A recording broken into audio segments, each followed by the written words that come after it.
Do not panic. Step 1, do not panic.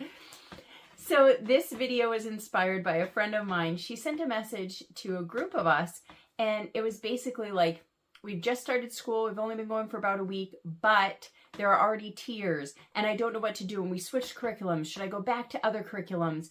And this seems too hard, and this seems too easy. And so how do we move forward from here? And what's the right thing to do? And all the things. So I thought that I would share what my response to her was, and also the things that have helped us as we start our homeschool year and get into a good rhythm and a good routine, and the new curriculums that we're trying and how we're making that work for our family. So, as usual, a cup of tea, and sit back while we have a chit chat about, should I switch curriculums?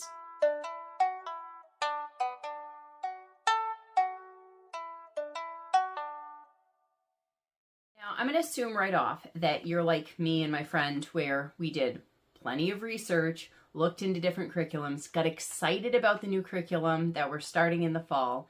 And so it's not a matter of maybe laziness on the part of the mom or the homeschool teacher of just kind of picking anything and shoving their kid into this book.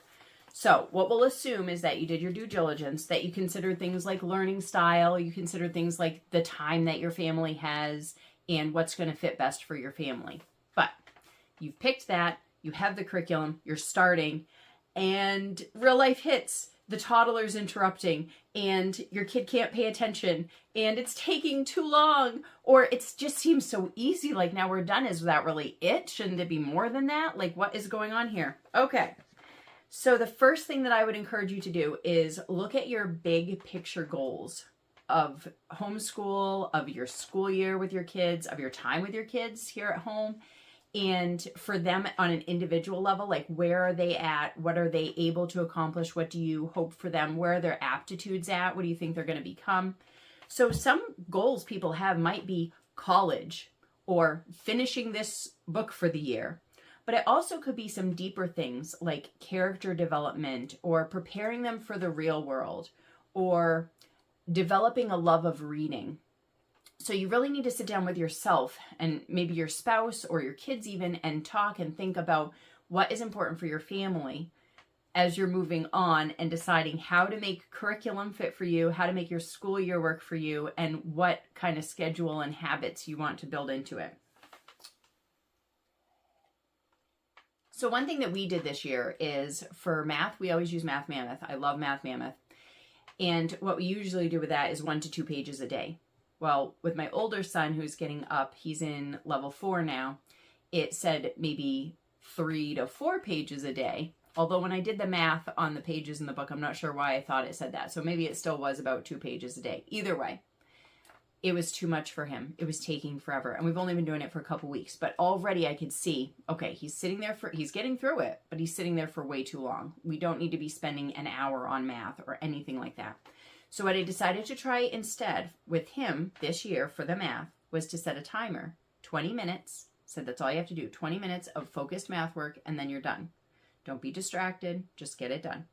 And that has worked. He has not been doing 3 to 4 pages a day. He's probably been doing around 2 pages a day in that 20 minutes. But sometimes it could be a little bit more if it's simpler work, or if there's fewer problems per page. Or sometimes it might be a little bit less, and that's okay. When the 20-minute bell rings, I have him finish whatever problem he's on, but not even necessarily the whole section and not the whole page. Just like wherever you're at, you finish doing the figuring that you're figuring, but then we'll just stop from there. Life-changing for me and for him. It doesn't feel like he's sitting there too long. Again, I did the math with the pages. I think we're going to be fine for the school year. Like, I don't think it's going to take forever to get through the books or anything like that, which can be a concern. Because, yeah, I mean, I don't want him to be in one level forever just because we're trying to, be gentle about it or anything. Another example for timing instead of pages is I had my son put down his book and do copy work for 7 minutes. So I set the alarm. I figured that would be just kind of the right amount where it wouldn't be so much that he's getting tired or frustrated, but enough where he's like actually writing out enough words. And so I set the timer, and it kind of had 2 paragraphs on it. So the first day he got through the first paragraph. Great, good job, nice, timer's off, you're done. The next day he got through the paragraph like 30 seconds early. And in my head I was thinking, oh great, he can go on to the next paragraph now. But he jumped up from that table. He was pumping his fist. He was so excited that he got done early. And in my heart, I had a chance to choose right there. Do I turn him around and sit him back down and say, no, keep going, finish, do more? Or do I celebrate with him? And I'm so thankful. In that moment, I chose to celebrate with him, to turn off the timer, to give him a high five. Yep, you're done. Put the book away for today. Because really, would that extra sentence have made a difference?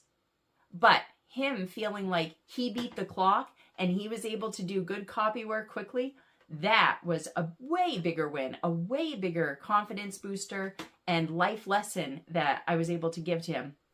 And today he beat it by 1.5 minutes, and he was so happy. And that was the last page of the book too. So he was just over the moon happy about that. And so we do have these opportunities through the day to make a choice. Do we push the curriculum? Do we push more?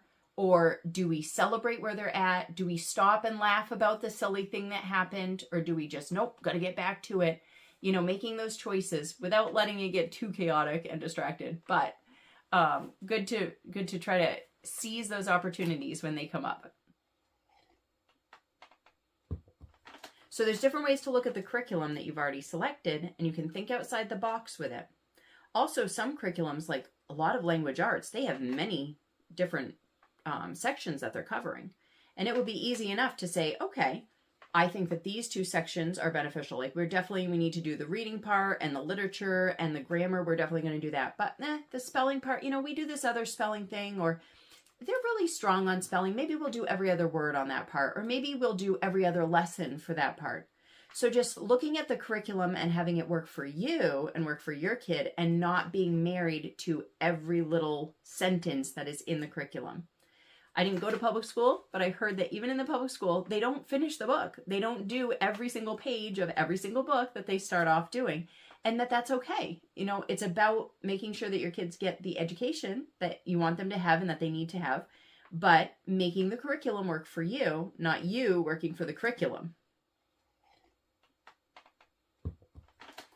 Another thing to consider is that maybe you're seeing that your kid has a different learning style, or that you have a different teaching style than maybe what the curriculum is going for, or maybe what you originally thought. And so for that could be a reason to reassess curriculum. Although in general, I will say, I think once you pick a curriculum, just try to be all in for at least a month. I mean, unless it's blaringly obvious, and adjust it in that month. Make it fit you in that month. But for a month, really try to use that as your structure and as your backbone, and see if you can make it work. If after a month and you've tried adjusting it, you've changed the way you do it, you change the time you do it, all this stuff, and it's still not working, then sure, start looking into something else. And learning style or teaching style might be a way to pivot into something that will work better. Because a lot of times too, we can look online and, oh wow, they all look great, they all sound great, they have great objectives in them. But it's when you sit down with your kid where the rubber meets the road, and that's where you see, okay, is this really going to work for us or not? If you have a hands-on learner and you're just doing a whole page of just number problems, like that's not really going to fly with them. It's not going to make sense to them. It's going to make it difficult and frustrating. And we do not want to make school frustrating. Okay, that should be a universal goal for all of us. I know it can be frustrating because it's hard and it's work and it takes self-discipline for them to be able to sit down and think and, engage with their brain. But we don't want to make it so miserable that they dread it, that they hate school, that they hate us later for having put them through school, like whatever it is. And now again, you got to stay balanced here, right? Because it's not all about catering to the child, because there are things in life that we just have to do because we have to do them. But you as the parent can use some discernment and look at your child and see, okay, why are they struggling here?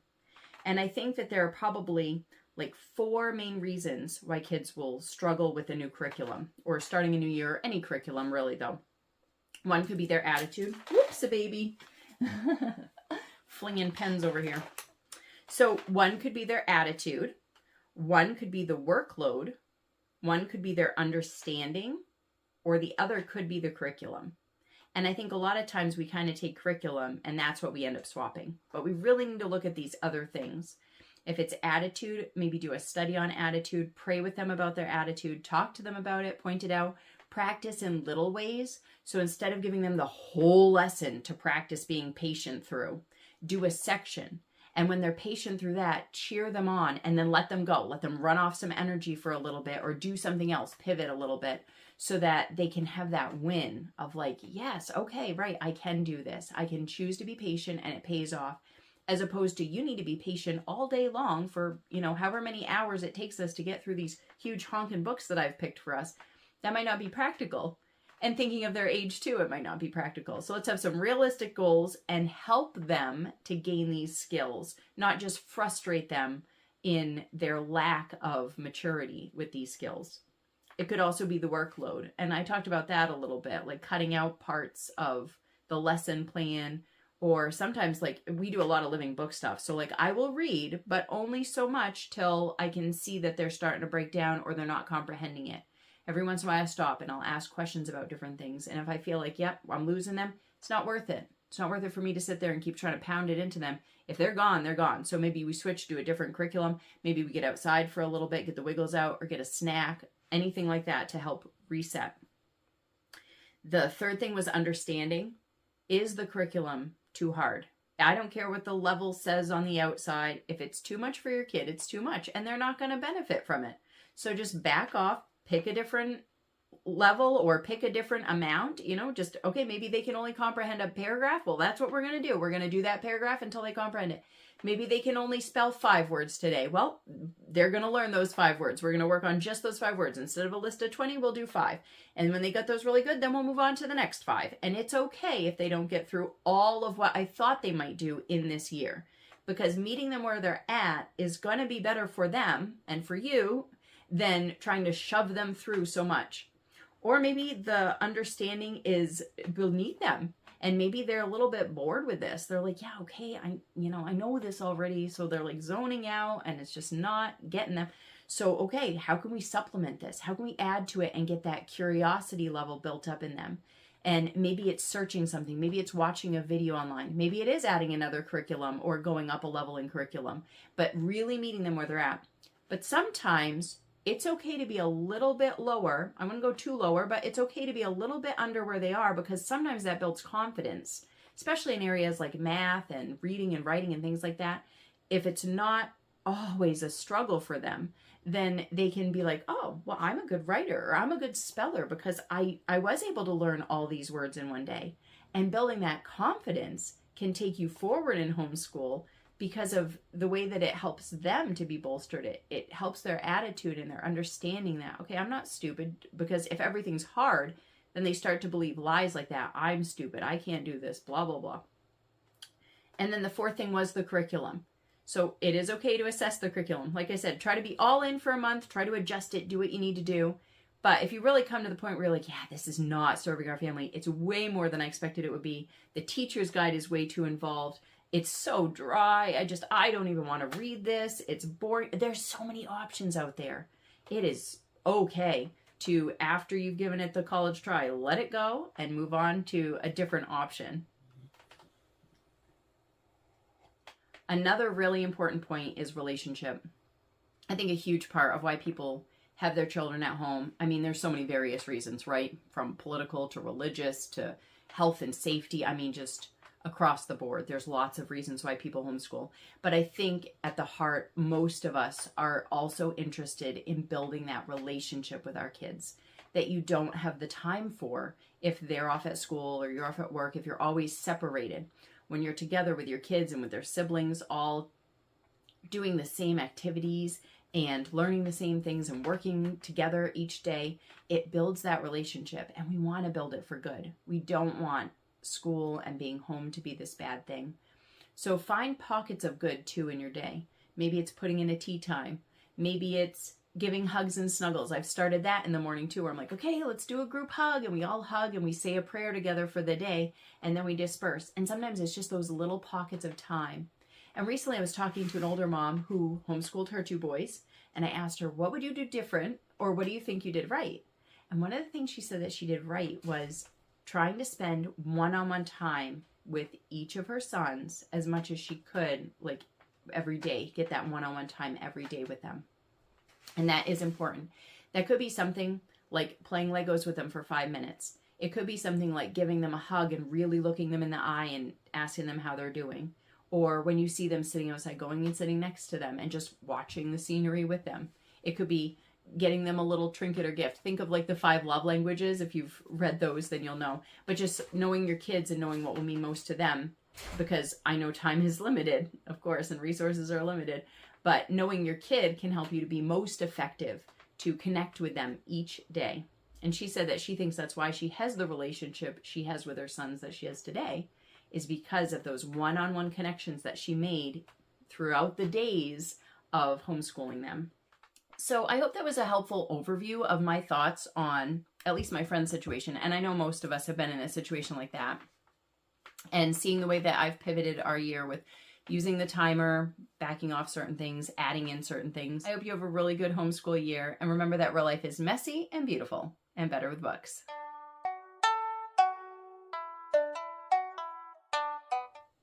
As we chat about starting a new homeschool year, and kind of as an important point, no, not kind of, definitely. Another example that happened recently was, another example with the timer that happened recently. No, I'll restart this.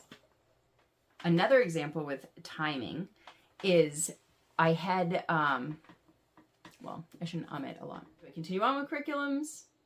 You can, yeah.